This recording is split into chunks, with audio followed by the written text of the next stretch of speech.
우리는 CO2라고 얘기하는 애들 플러스 그 다음에 CO2라고 얘기하는 것과 함께 H2O라고 얘기하는 거. 그 다음에 마지막에 잠깐만요. 우리 놓치지 말자고요. 세포의 호흡입니다. 이화입니다. 이화라고 얘기하는 말의 의미는 에너지가 방출된다라는 의미죠. 이 말의 의미는 에너지가 방출될 거래. 오케이. 에너지가 방출될 때. 이때 에너지가 몇 ATP? 38 ATP였던 거 기억나니? 물론 포도당이 가지고 있던 에너지 모두가 얘들아 모두 위에다 적을게. 모두. 포도당이 가지고 있던 에너지 모두가 ATP로 전환된다. 맞는 말 틀린 말? 맞는 말 틀린 말? 틀린 말입니다.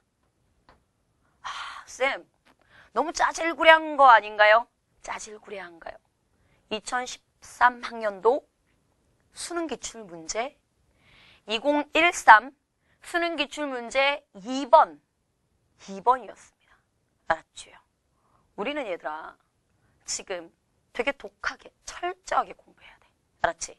그런 의미에서 우리는 여기 나와 있는 모두 38 ATP로 전환되는 것은 아니다. 대략 40% 정도 ATP로 전환이 되는 것이고 나머지는 무슨 에너지가 됐다는 얘기? 그렇지. 생명체 내에서 일어나는 거니까 체온을 조절해준다, 뭐 체온을 유지시켜준다, 뭐 열에너지 정도 이렇게 확인하시면 되는 겁니다. 이게 여러분들 거기 나와 있는 티록신에서 뻗어난 통합적인 개념이다 라고 생각하면 되는 거야. 1단원을 지금 1단원, 2단원, 3단원 쭉 진행하면서 1단원 내용 복습과 함께 1단원의 심화까지도 같이 한번 건드려봤다라고 생각하면 돼. 이제 우리는 체온이 끝났으니까 뭐 들어가면 될까? 혈당량 들어가면 되겠지요. 혈당량. 가자. 혈당량을 조절하는 메인 호르몬 이름이 뭐였니? 인슐린이었지. 오케이. 인슐린. 얘들아, 인슐린이라고 얘기하는 애들은 이 자에 어디에서 나왔죠요? 랑게르한스? 사람 이름이 알았죠. 랑게르한스라는 과학자가 이 자 안에 나오는 섬 모양. 여기서 어떤 물질이 나오는 거야. 얘가 뭐지? 연구를 해봤다는 거죠. 섬이라고 하는 거에 라틴어 이름이 바로 인슐라. 그치. 그래서 이자의 랑게르한스 섬에 근데 그 섬 안에 보니까 나중에 보니 알파 세포도 있었고 베타 세포도 있었습니다. 그럼 알파하고 베타 중에 누가 된다는 얘기? 베타가 된다는 얘기. 그렇죠? 이자의 베타 세포에서 인슐린이 나온다는 얘기야. 2008학년도 수능 기출 문제였습니다. 알았죠? 이런 의미에서 우리는 인슐린. 그러면 우리 여기 나와 있는 마무리하면 되겠죠? 인슐린이라고 얘기하는 애들은 어떤 역할을 하느냐? 인슐린은요. 어떤 역할을 하니? 혈당량을 낮춰준다는 거지. 그렇지. 혈당량을 감소시켜주는 겁니다. 오케이. 그래서 우리는 인슐린까지 잡았다. 그 다음으로 들어가자. 우리는 마지막에 해당되는 건 삼투압. 삼투압을 조절하는 메인 호르몬 기억나나요? 얘들아, 삼투압을 조절해주는 메인 호르몬 간이 바로 ADH가 됐습니다. ADH. ADH라고 얘기하는 메인 호르몬은요. 뇌하수체. 가자. 뇌하수체가 될 것이고 뇌하수체의 전엽이었나요? 후엽이었나요? ADH는 어디서 나왔지? 전엽이었니? 후엽이었니? 이것도 얘들아 매번 기출 문제거든? 근데 애들이 희한하게 막 헷갈려. 그러니까 나는 절대로 내 강의를 들었던 애들은 절대 안 헷갈렸으면 좋겠다는 거야. 그렇기 때문에 되게 반복 많이 하고요. 지금쯤이면 대답 나오죠. 뇌하수체 후엽이란 얘기지. 오케이. 후엽이라고 얘기하는 거 꼭 기억하자. ADH의 기능이 무엇인가 봤더니 얘들아 삼투압이라고 얘기하는 거 이퀄 선생님이 수업 시간에 뭐라고 일치했지? 농도라고 얘기를 했었죠. 왜 농도인지는 수업 시간에 쭉 풀어줬다 알았지. 뭐 PV는 NRT 어쩌고저쩌고 하면서 삼투압 이퀄 농도. 보이니? 가끔 가다가 너희들도 우리 몸이 짠 상태. 그제 우리 라면 하나 끓였던 거 기억나니? 보글보글 라면 하나 끓였던 거. 결국 우리가 짜게 먹었다는 얘기가 되는 거야. 짜게 먹었기 때문에 내 몸이 짜. 그러면 오줌을 누러 간다. 오줌을 들어가는데 하나 둘 셋 시원하게 물을 콸 버려. 내 몸이 짜 얘들아. 내 몸이 짠데 물을 오줌을 통해 물을 쫙 버려? 아까워. 어떻게 한다는 얘기니? 어이구 물. 야 물 나가면 안 돼. 나 안 그래도 몸 지금 되게 짜. 그러니까 물을 다시 뭐 한다는 얘기입니까? 수분을 재흡수하는 역할을 가지고 있더라는 얘기. ADH라고 얘기하는 애들의 역할은 수분을 뭐 하는 역할입니까?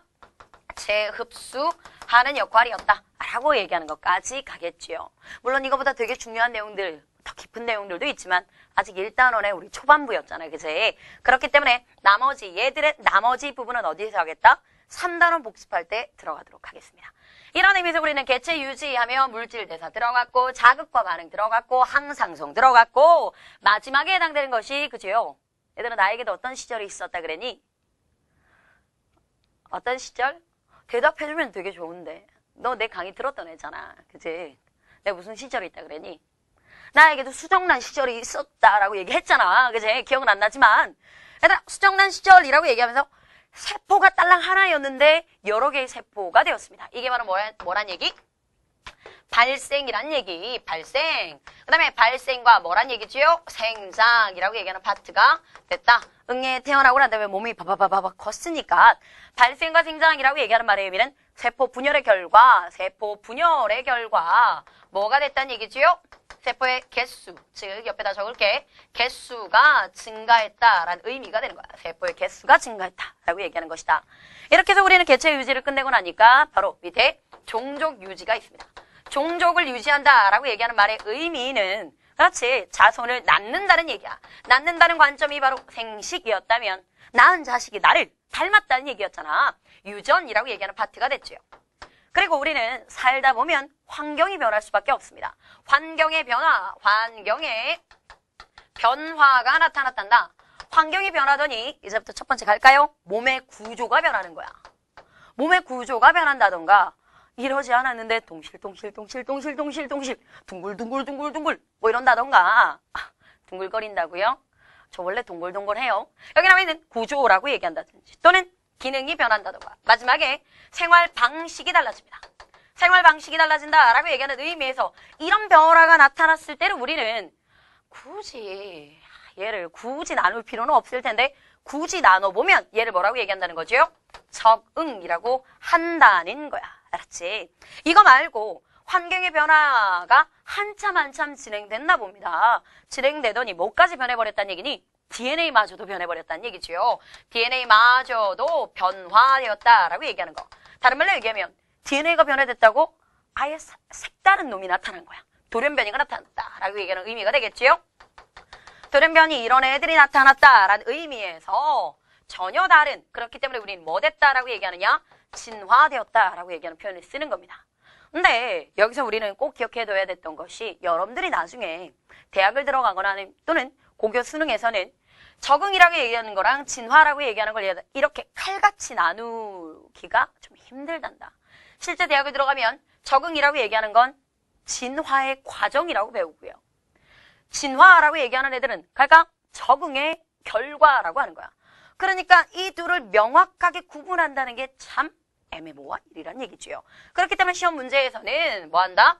환경의 변화의 결과 그 정답은 적응과 뭐다? 진화다라고 얘기하는 보기 구성이 훨씬 더 많다라고 생각하시면 되는 겁니다. 앞에 나와 있는 생식이라고 얘기하는 부분은요. 갈게요. 생식은 어떻게 하다 보니 생물원에서는 되게 중요했는데 생명과학원에서는 아예 뭐 되니? 날아간 부분이죠. 아예 송두리째 날아갔고 유전이라고 얘기하는 파트는 드디어 2단원에서 아주 중심적으로 등장하게 될 거야. 그러면 유전은 2단원에 가서 하자. 그런 의미에서 선생님과 함께 거기 나와 있는 첫 번째 여기 나와 있는 생명과학의 이해 중에서도 생명현상의 특성이라고 얘기하는 걸 같습니다. 그럼 우리 이 전제를 한번 가볼까? 첫 번째 일단 생명현상의 특성이라고 얘기하는 말의 의미는 얘가 뭐란 얘기지요? 생물체라고 얘기하는 겁니다. 생물체라고 얘기한다라는 말의 의미는 얘는 생물적인 특성 가지고 있다. 그 가장 기본이 그들의 구조가 어떤 형태다? 세포의 구조를 가지고 있다는 거죠. 얘들아 세포의 구조를 가지고 있다. 그러면 이에 반하는 예를 한번 살펴볼까? 요거. 그러면 생물체에 반하는 요거 한번 보자.